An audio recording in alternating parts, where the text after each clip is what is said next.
नमस्कार विद्यार्थी मित्रांनो, शिक्षक एज्युकेशन ट्रिक्स या एज्युकेशनल यूट्यूब चॅनलवर तुमचं मनापासून स्वागत आहे. बघा आज आपण तुमचे जूनमध्ये पेपर आहे, 21 जूनला पेपर आहे TET 2026. बघा बालमानसशास्त्र व अध्यापनशास्त्र पेपर 1 व 2 साठी हा व्हिडिओ अतिशय महत्त्वाचा असणार आहे. कारण आपण 2013ची प्रश्नपत्रिका त्याचे पूर्ण विश्लेषण आपण बघणार आहोत. त्यामुळे काय करायचं, व्हिडिओ शेवटपर्यंत बघायचा आहे. आणि जर तुम्ही चॅनलवर नवीन असाल तर चॅनलला काय करायचे, सबस्क्राईब करायचं आहे, बेल आयकॉन ऑन करायचा आहे. प्रत्येक व्हिडिओची नोटिफिकेशन तुमच्यापर्यंत पोहोचेल. बघा हा मानसशास्त्र हा विषय सब्जेक्ट 30 मार्काचा असतो. 30 मार्क इथे तुम्ही स्कोरिंग करू शकता. तुम्ही दररोज 1 तास तरी मानसशास्त्राला द्यायचाच आहे. त्यामुळे काय होणार आहे, इथं जर तुमचा स्कोर वाढला तर जो तुम्हाला हार्ड टॉपिक वाटतोय, हार्ड विषय वाटतोय, तिथं तुम्हाला तिथं त्याचं मॅनेज करता येतं. म्हणजे तुम्हाला इथं 25 ते 28 प्लस मार्क तरी तुम्हाला मानसशास्त्रामध्ये पडलेच पाहिजे. कारण त्यामुळं तुम्हाला काय करायचं, दररोज 1 ते 1.5 तास तरी मानसशास्त्राला द्यायचाच आहे. हा स्कोरिंग सब्जेक्ट आहे, खूप सोपा आहे. समजून घेतला, कंटेंट समजला तर काही सुद्धा अवघड नाही. चला बघा प्रश्न कसे येतात. 2013 पासून आपण आता प्रत्येक प्रश्नपत्रिकेचे विश्लेषण बघणार आहोत. आज आपल्या पहिली आहे कुठला 2013ची प्रश्नपत्रिका आपण बघणार आहोत. चला प्रश्नांना सुरुवात करूया. बघा 61 पासून तुमचे 30 प्रश्न असतात मानसशास्त्राचे. बघा पहिला प्रश्न काय, मानवी वर्तनाचे शास्त्र ते मानसशास्त्र अशी व्याख्या कोणी केली. बघा तुम्ही सुद्धा उत्तर देण्याचा प्रयत्न करायचा आहे. आणि तुम्हाला मार्क्स किती पडतात 30 पैकी हे सुद्धा तुम्ही कमेंट बॉक्समध्ये कमेंट करून सांगायचं आहे. बघा मानवी वर्तनाचे शास्त्र ते मानसशास्त्र अशी व्याख्या कोणी केली आहे. विल्यम जेम्स, वॉटसन, फ्राइड आणि पियाजे. बघा तुमचं उत्तर आलं असेल. 3 सेकंदामध्ये उत्तर देण्याचा प्रयत्न करायचा आहे, कारण जास्त वेळ घ्यायचा नाही. बघा त्याचं उत्तर आहे ऑप्शन क्रमांक बी, वॉटसन. बघा तुम्हाला वर्तनाचे शास्त्र व्ही वर्तन वॉटसन असे व्ही लक्षात ठेवायचे. मानवी वर्तनाचे शास्त्र ते मानसशास्त्र अशी व्याख्या कोणी केली आहे, वॉटसन यांनी केली आहे. कारण त्यांनी वर्तन ऑब्झर्वेबल बिहेवियर यावर आधारित त्यांनी काय केले, अभ्यास केला, म्हणून त्यांनी तशी व्याख्या केली आहे. म्हणजे ऑब्झर्वेशन त्याचं वर्तन बघून त्यांनी काय केलं, मुलांचं वर्तन बघून त्या मानवी वर्तनाचे शास्त्र वर्तनावर डिपेंड त्यांनी काय केले, अशी व्याख्या केली. कोणी, JB वॉटसन यांचं नाव आहे. कसं लक्षात ठेवायचं, व्ही वर्तनाचे व्ही आणि वॉटसनचे व्ही, JB VV आलं तर तुम्ही लक्षात ठेवायचं मानवी वर्तनाचे शास्त्र ते मानसशास्त्र. चला पुढचा प्रश्न बघूया. बघा मोठ्या समूहाच्या वर्तनाचा अंदाज लावण्यासाठी कोणती पद्धत उपयुक्त आहे. मोठ्या समूहाचा अंदाज लावण्यासाठी कोणती पद्धत उपयुक्त आहे. प्रयोग पद्धत, सर्वेक्षण पद्धत, निरीक्षण पद्धत आणि केस स्टडी. बघा फास्ट उत्तर देण्याचा प्रयत्न करायचा आहे. या प्रश्नाचं योग्य उत्तर ऑप्शन क्रमांक बी, सर्वेक्षण पद्धत. सर्वेक्षण पद्धतीमुळेच आपण बघा मोठ्या समूहाचा अंदाज कसा लावू शकतो. कारण मोठ्या लोकसंख्येकडून जर आपल्याला एखादी माहिती गोळा करायची असेल तर तिथे काय करतो आपण, सर्वेक्षण करतो. त्यामुळे सामान्य प्रकृती आणि वर्तनाचा अंदाज लावणे काय होतं, सोपे जाते सर्वेक्षण या पद्धतीमुळे. चला पुढचा प्रश्न बघूया. काठीला साप समजून घाबरणे हे कोणत्या प्रकारचे उदाहरण आहे. काठीला साप समजून घाबरणे हे कोणत्या प्रकारचे उदाहरण आहे. भास, भ्रम, इंद्रिय भ्रम की संवेदना. बघा काठीला साप, बघा खरी वस्तू तर काठी आहे, पण तिथं काय आपल्याला त्याला आपण घाबरतो, साप म्हणून घाबरतो. मग ते चुकीचं काय निर्णय आहे, आपण ते चुकीचं भ्रम केलेला आहे. मग त्याला काय म्हणतो आपण, तर इंद्रिय भ्रम. ऑप्शन क्रमांक सी ह्या प्रश्नाचं बघा योग्य उत्तर आहे, इंद्रिय भ्रम म्हणतो. कसं आपण एखादी काठी पडली आपण त्याला साप म्हणतो, त्याला म्हणायचं इंद्रिय म्हणजे काय, तर इल्युजन आपण त्याला म्हणत असतो. काठीलाच आपण साप म्हणत असतो, त्यालाच तेव्हा काय होतं, तर इंद्रिय भ्रम होत असतो. म्हणजे आपल्या डोळ्याने आपल्याशी घात केला असं त्याचं चुकीचं निष्कर्ष काढला, त्यालाच आपण इंद्रिय भ्रम असं म्हणतो. चला पुढचा प्रश्न बघूया. सामाजिक निरीक्षणात्मक अध्ययन उत्पत्ती कोणी मांडली. सामाजिक, बघा समाज, स्किनर, पियाजे, वॉटसन की अल्बर्ट बांदुरा. सामाजिक निरीक्षणात्मक अध्ययन उत्पत्ती कोणी मांडली? सांगा.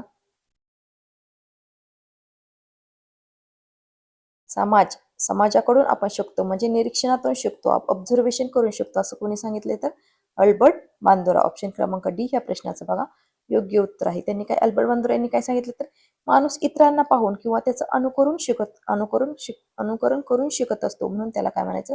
सामाजिक निरीक्षणात्मक अध्ययन उत्पत्ती. चला पुढचा प्रश्न बघा. साधक अभिसंधान पद्धतीचा उद्गाता कोण आहे? साधक अभिसंधान उत्पत्ती कोणाची आहे सांगा बरं. पॅवलॉव, स्किनर, थॉर्नडाईक की कोहलर? सांगा कोणाचे आहे? साधक अभिसंधान उत्पत्ती कोणाची आहे तर ऑप्शन क्रमांक बी स्किनर यांचे, BF स्किनर यांचे बघा. आणि त्यांनी कोणावर प्रयोग केला? BF स्किनर यांनी कोणावर प्रयोग केला तर सांगा. BF स्किनर यांची कोणती? Operator condition theory. वर्तन बक्षीस आणि शिक्षा याच्यावर त्यांनी अवलंबून, वर्तन बक्षीस आणि शिक्षा. वर्तन कसं बक्षिसावर अवलंबून असतं आणि शिक्षेवर अवलंबून असतं. कसं वर्तन बक्षीस दिलं तर काय होतं? वर्तन हळूहळू कमी म्हणजे त्याच्यात मध्ये पॉझिटिव्ह इफेक्ट होतो आणि शिक्षा दिली तर त्याच्यावर काय होतं? निगेटिव्ह इफेक्ट होतो. त्यामुळं त्यांनी काय BF स्किनर यांनी कशावर प्रयोग केला तर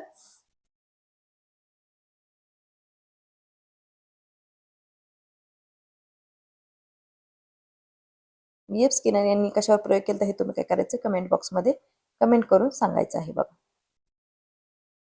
चला पुढचा प्रश्न बघा. कवी, लेखक, कलाकार यांच्या कल्पना कोणत्या प्रकारच्या असतात? पुनरुत्पादक, सृजनात्मक, तर्कशुद्ध आणि विश्लेषणात्मक. कवी, लेखक, कलाकार यांच्या कल्पना कोणत्या प्रकारच्या असतात तर सृजनात्मक असतात. कशा असतात? सृजनात्मक, नवीन नाविन्य असतं त्यात. कवी, प्रत्येक वेळेस त्यांच्या काय असतं तर नवीन काहीतरी करण्याची, कलाकार हे नवीन वेगळ्या कल्पना तयार करत असतात बघा. त्यामुळे त्याला काय म्हणायचं? क्रिएटिव्ह, सृजनात्मक, क्रिएटिव्ह असतात. कसे असतात तर क्रिएटिव्ह असतात. चला पुढचा प्रश्न बघा. अध्ययन विषयक क्षेत्रीय उत्पत्ती कोणी मांडली? अध्ययन विषयक क्षेत्रीय उत्पत्ती, field visit theory, field theory कोणी मांडली सांगा. फील्ड थेरी कोणी मांडली? कर्ट लेविन यांची. कोणाची आहे? कर्ट लेविन यांची काय आहे? फील्ड व्हिजिट थेरी आहे. कुठली? फील्ड व्हिजिट थेरी बघा. कर्ट लेविन यांची. कर्ट लेविन लक्षात ठेवायचं. क्षेत्रीय उपपत्ती कोणी मांडली? कर्ट लेविन यांनी. ऑप्शन क्रमांक ए ह्या प्रश्नाचं बघा योग्य उत्तर आहे. चला पुढचा प्रश्न बघूया. अध्ययन संक्रमणाचे सामान्यीकरणाची उत्पत्ती कोणती? सामान्यीकरण थॉर्नडाईक, जड, स्किनर की पियाजे? सामान्यीकरणाची अध्ययन उपपत्ती कोणी मांडली तर जड यांनी. ऑप्शन क्रमांक बी या प्रश्नाचं बघा योग्य उत्तर आहे. चला पुढचा प्रश्न बघूया. व्यक्ती व वातावरणातील आंतरक्रियातून मर्मदृष्टीद्वारे समस्या सोडवणे हे कोणाचे मत आहे? व्यक्ती व वातावरणातील आंतरक्रियातून मर्मदृष्टीद्वारे समस्या सोडवणे हे कोणाचे मत आहे?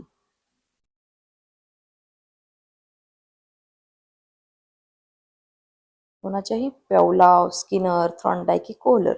मर्मदृष्टी म्हणले की कोणाला? कोहलर. कुणावर त्यांनी प्रयोग केला? चिंपांजी यांच्यावर. कुणावर? चिंपांजी.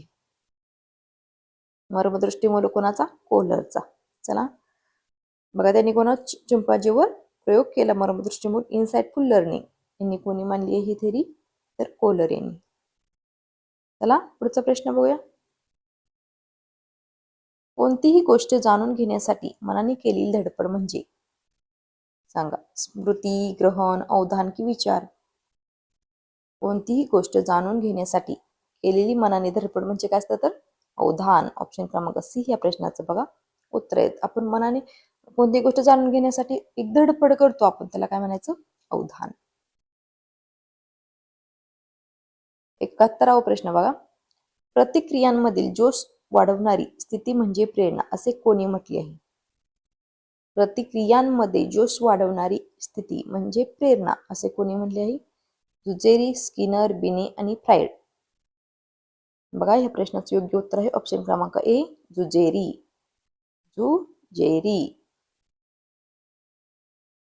काय प्रतिक्रियांमधील जोश वाढवणारी स्थिती म्हणजेच प्रेरणा, असं कोणी म्हणले आहे? जुजेरी यांनी. चला पुढचा प्रश्न बघूया. सायकल शिकल्यावर स्कूटर शिकणे सोपे होते, हे कोणत्या प्रकारचे संक्रमणाचे उदाहरण आहे? बघा, सायकल शिकल्यावर स्कूटर शिकतो म्हणजे हे कुठलं? धनस्क संक्रमण, ऋण संक्रमण, शून्य संक्रमण आणि नकारात्मक. बघा, संक्रमण झाले, एक पॉझिटिव्ह इफेक्ट झालाय, त्यामुळे ह्याला काय म्हणायचं? धन संक्रमण. सायकल शिकल्यावर स्कूटर शिकणं सोपं होतं. तेव्हा जेव्हा एखाद्या परिस्थितीतील शिक्षण दुसऱ्या परिस्थितीत त्याचा यूज होतो किंवा त्यासाठी मदत होते, त्याला काय आपण म्हणतो? पॉझिटिव्ह. बघा, धन संक्रमण, पॉझिटिव्ह ट्रान्सफॉर्मेशन, काय म्हणायचं? पॉझिटिव्ह ट्रान्सफर असं आपण म्हणतो. चला पुढचा प्रश्न बघू. 6 ते 12 वर्ष वयोगटाला काय म्हणतात? 6 ते 12 वर्ष वयोगटाला काय म्हणतात? प्रौढावस्था, किशोरावस्था, बाल्यावस्था की वृद्धावस्था? बघा, काय हे प्रश्नाचं उत्तर? 6 ते 12 वर्षाला आपण काय म्हणतो? तर किशोर अवस्था. ऑप्शन क्रमांक बी या प्रश्नाचं योग्य उत्तर आहे. चला पुढचा प्रश्न बघूया. स्मृती म्हणजे नवा अनुभव असे कोणी म्हटले आहे? स्मृती म्हणजेच नवा अनुभव असे कोणी म्हटले आहे? रॉस यांनी. ऑप्शन क्रमांक बी या प्रश्नाचं योग्य उत्तर आहे. बघा, पुढचा प्रश्न बघूया. चित्रकार कामात इतका गुंततो की वेळेचे भान राहत नाही, कोणत्या अवधानाचे उदाहरण आहे? चित्रकार कामात इतका गुंततो की त्याला वेळेचं भान राहत नाही, कोणत्या प्रकारचं उदाहरण? अभ्यस्तावधान, इच्छित, अनैच्छिक आणि कृत्रिम. तर कुठलं आहे? अभ्यस्त अवधान. ऑप्शन क्रमांक ए ह्या प्रश्नाचं योग्य उत्तर आहे. बघा, चला जेव्हा बघा, अभ्यस्त अवधान आपण समजा जेव्हा एखादी गोष्टीची सवय जाते, आवड इतकी असते की ती प्रयत्न करतानाही लक्ष लागतं, प्रयत्न न करून पण आपल्याला लगेच आपण त्याला लगेच आवडीने ते करायला लागतो, त्यालाच काय म्हणायचं? अभ्यस्त अवधान. चला पुढचा प्रश्न बघूया.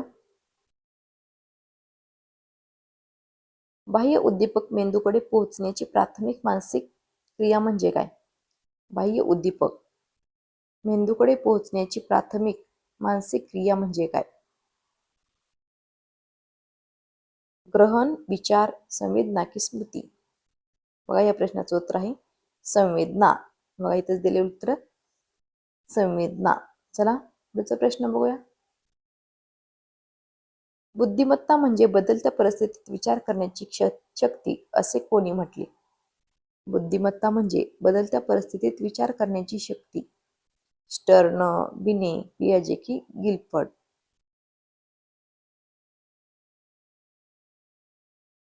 कोणाची इतर व्याख्या? स्टर्न यांनी. काय सांगितले? बुद्धिमत्ता म्हणजे बदलत्या परिस्थितीत विचार करण्याची शक्ती. स्टर्न ह्या प्रश्नाचं उत्तर आहे. ऑप्शन क्रमांक ए. बघा, विल्यम स्टर्न यांनी बुद्धिमत्तेची अनुकूल करण्याच्या क्षमतेशी जोडली आहे. बघा, अनुकूल परिस्थितीशी जोडली आहे. चला पुढचा प्रश्न बघूया. आकलन, शोध, दिशा, टीका हे बुद्धीचे पैलू कोणी मांडले? आकलन, शोध, दिशा व टीका हे बुद्धीचे पैलू कोणी मांडले? स्टर्न, पियाजे, गिलफर्ड की बिने? मग उत्तर देण्याचा प्रयत्न करा आहे आणि व्हिडिओ आवडत असेल तर सर्वांनी लाईक करून घ्यायचा आहे. या प्रश्नाचं योग्य उत्तर आहे बघा, ऑप्शन क्रमांक डी, अल्फ्रेड बिने. कोण? अल्फ्रेड बिने. ऑप्शन क्रमांक डी. चला पुढचा प्रश्न बघूया.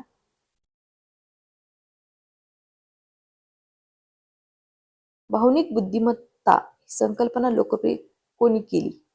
भावनिक बुद्धिमत्ता.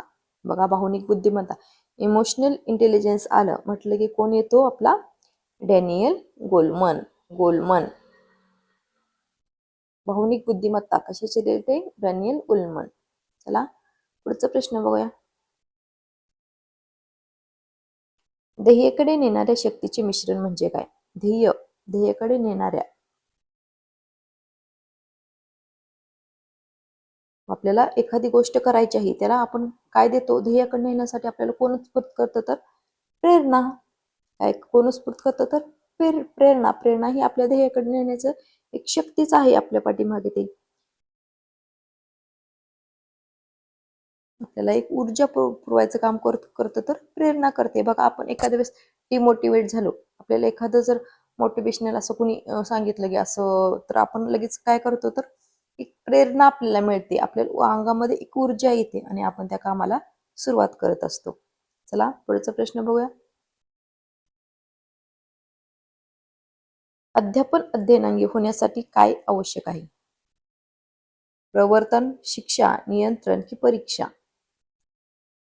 काय आवश्यक असतं तर प्रवर्तन. ऑप्शन क्रमांक ए. अध्यापन अध्ययनांगी होण्यासाठी आवश्यक असतं तर प्रवर्तन हे खूप महत्वाचं असतं. बघा,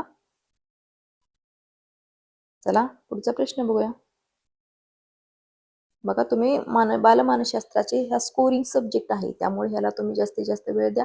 जे तुम्हाला स्कोरिंग आणि तिथं जास्तीत जास्त स्कोअर करण्याचा तुम्ही प्रयत्न करायचा आहे. त्यामुळे तुम्हाला इकडचे मार्क, जिथं आपल्याला हार्ड टॉपिक वाटतात, जे हार्ड विषय आहेत, त्यामध्ये आपला स्कोअर भरून निघत असतो. त्यामुळं जे सोपे सोपे मराठी तुमचं असेल, तुमचं हे बालमानसशास्त्र असेल, हे 2 सब्जेक्ट आणि तुम्ही इंग्लिश सुद्धा बघा सोपंच आहे, किंवा हिंदी, असे 2-3 सब्जेक्ट तर तुम्ही जास्तीत जास्त स्कोअरवर येते, तर तुम्ही काय करायचं, त्याचा जास्तीत जास्त स्टडी करायचा आहे आणि जास्तीत जास्त क्वेश्चनचा सराव. PYQ तुम्ही, आपण PYQ सिरीज चालूच केली, प्रत्येक विषयाची आपण PYQ घेणार आहोत. त्यामुळे काय करायचं, आपल्या चॅनेलला सबस्क्राईब करून ठेवायचं आणि व्हिडिओ आवडत असतील तर सर्वांनी बघा काय करायचंय, लाईक करून घ्यायचे.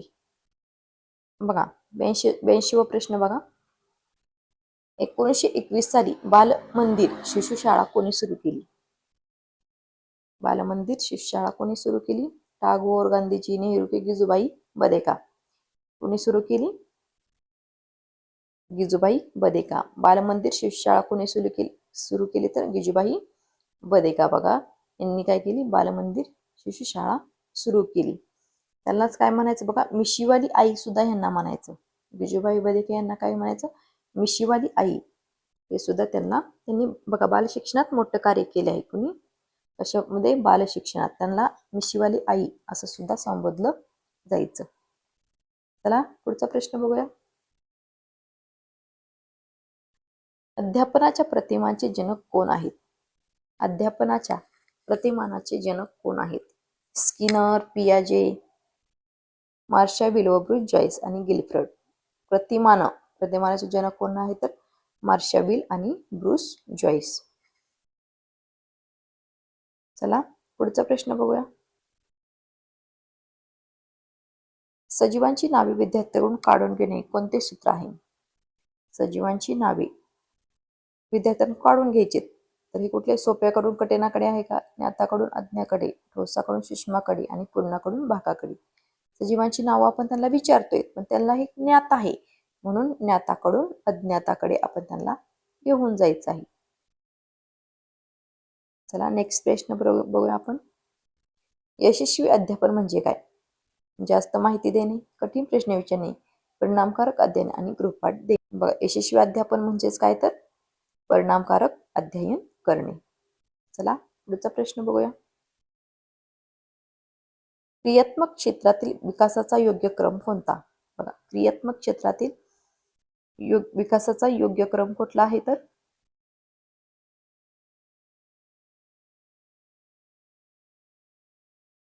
बघा काय आहे, अनुकरण. बघा, माणूस पहिल्यांदा काय करतो, अनुकरण करतो. अनुकरण, क्रियाकौशल्य, अचूकता आणि संधिकरण आणि स्वाभिकरण. ऑप्शन क्रमांक डी या बघा, हे तुम्ही लक्षात ठेवा. अनुकरण, क्रियाकौशल्य, अचूकता, संधिकरण आणि स्वाभाविकरण हे कशाचा क्रम आहे? क्रियात्मक क्षेत्रातील विकासाचा योग्य क्रम आहे. चला पुढचा प्रश्न बघूया. बोधात्मक वर्तन बदल कोणता आहे? बोधात्मक वर्तन बदल कोणता आहे? बोधात्मक वर्तन बदल, कॉग्निटिव्ह बिहेवियर. बघा, 'कुठला' आहे? या प्रश्नाचे योग्य उत्तर ऑप्शन क्रमांक परिचित वाचून प्रश्नाची उत्तर दिले. बघा बोधात्मक वर्तन बदल. काही परिचित वाचून प्रश्नांची उत्तरं देणे. खालीलपैकी कोणती मुले विशेष शिक्षणाची गरज नसलेली आहेत? अपंग मुले, मंद प्रतिभा मुले, अध्ययन क्षमता असलेली मुले. नाहीत विचारले बघा, निगेटिव्ह विचारले. कुठले? अध्ययन क्षमता असलेली ह्यांना विशेष शिक्षणाची गरज असते का? तर नाही. अध्ययन क्षमता असलेली मुले ऑप्शन क्रमांक डी या प्रश्नाचं योग्य उत्तर आहे. बघा, अध्ययनात क्रियाशीलता कशी असते? अध्ययनात क्रियाशीलता कशी असते? फक्त मानसिक, फक्तवाले हे ऑप्शन तर कटच होतात बघा. अध्ययन क्रियाशीलता हे पण निगेटिव्ह आहे, ते पण नाही चालणार. ऑप्शन क्रमांक बी ह्या प्रश्नाचं बघा योग्य उत्तर आहे. शारीरिक व मानसिक. चला पुढचा प्रश्न बघूया. आणि शेवटचा प्रश्न आहे बघा, आपले 30 प्रश्न झालेले आहेत. अध्यापनशास्त्र म्हणजे काय? अध्यापन पद्धती, तत्व, सूत्र आणि वरील सर्व. अध्यापन शास्त्रास काय काय असतं तर वरील सर्व. ऑप्शन क्रमांक डी बघा. अध्यापन शास्त्रामध्ये काय येतं तर पद्धत पण येते, तत्व येतात आणि सूत्र सुद्धा येतात. त्यामुळे वरील सर्व या प्रश्नाचं योग्य उत्तर आहे. अशा प्रकारे बघा आपण आज बालमानसशास्त्र व अध्यापनशास्त्र याचे 30 प्रश्न बघितलेले आहेत. त्यामुळं बघा, हे तुम्हाला ह्याच्यामध्ये काय अडचण असेल तर तुम्ही काय करायचं, कमेंट बॉक्समध्ये कमेंट करून सांगायचं आहे. कुठला प्रश्न चुकीचा वाटत असेल, कुठलं उत्तर आन्सर चुकीचं वाटेल. हे बघा 2013ची PYQ आहेत बालमानसशास्त्र व अध्यापन शास्त्राचे. काय अडचण असेल तर तुम्ही कमेंट बॉक्समध्ये कमेंट करू शकता. आणि चॅनेलवर नवीन असेल तर काय करायचं, चॅनलला सबस्क्राईब करून घ्यायचं आहे आणि बेल आयकॉन ऑन करायचं आहे. प्रत्येक व्हिडिओची नोटिफिकेशन तुमच्यापर्यंत येईल. बघा, आधी कंटेंट समजून घ्या. स्टडी करताना पहिल्यांदा कंटेंटवर जास्त भर द्या आणि त्याच्या कंटेंट जर समजला त्याच्यानंतर तुम्ही काय करायचे, दर डेली MCQ सोडवायचे आहेत. त्यामुळे काय करायचं, MCQचा सराव झाला तर प्रश्न कसे येतात आणि कसे टॅकल करायचे प्रश्न हे तुम्हाला समजतात. जर नुसतं कंटेंट म्हटलं म्हणून कंटेंट करत बसला तर तुम्हाला पेपर सोडवताना खूप अडचणी येणार आहेत. त्यामुळे जास्तीत जास्त प्रश्नांचा जेव्हा सराव कराल त्यावेळेस तुम्हाला काय होणार आहे, ते खूप सोपं जाणार आहे. अशा पद्धतीने बघा, आज आपण जर व्हिडिओ आवडला असेल तर सर्वांनी काय करायचंय, लाईक करायचं आहे, कमेंट करायचं आहे आणि कसा वाटला व्हिडिओ हे सुद्धा कमेंट करायचं. आणि पुढील व्हिडिओ कशावर आणायचं, कोणत्या टॉपिकवर आणायचं किंवा कोणता सब्जेक्ट तुम्हाला आवडतो ते तुम्ही कमेंट करून सांगायचं आहे. चला तर आज आपण इथेच थांबूया.